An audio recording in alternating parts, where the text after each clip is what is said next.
Hi! Kamusta kamo tanan? Ang ngalan ko si Adrian. Mastoryahanay naman kita parti sa pahamot.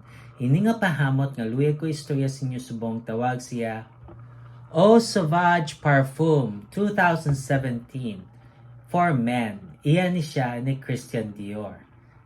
Panlalaki ni siya, pero kung luyag mo siya suksukon, bahala ka pag gusto ka.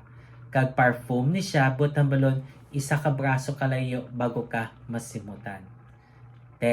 Ano ni siya klase nga pahamot. Bali, presko, nga makahang, nga mahamot, nga hilamon.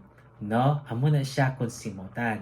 Angay siya sa katamtaman nga panahon, ang temperatura nga para siya is between 60 to 80 degrees Fahrenheit o kung 16 to 27 degrees Celsius.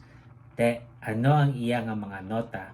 For the top, we have citron, bergamot, kag lavender.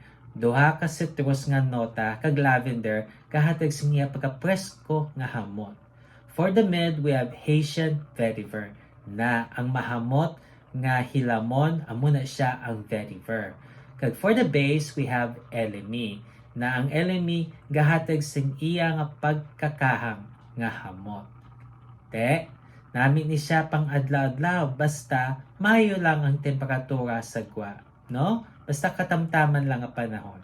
Kabay pa nga namian kamo sini nga pahamot, kag kung may iban pa kamo nga pahamot nga luyag istorya sa akon, ibilin lang sa comment section. Sa naman, bye-bye.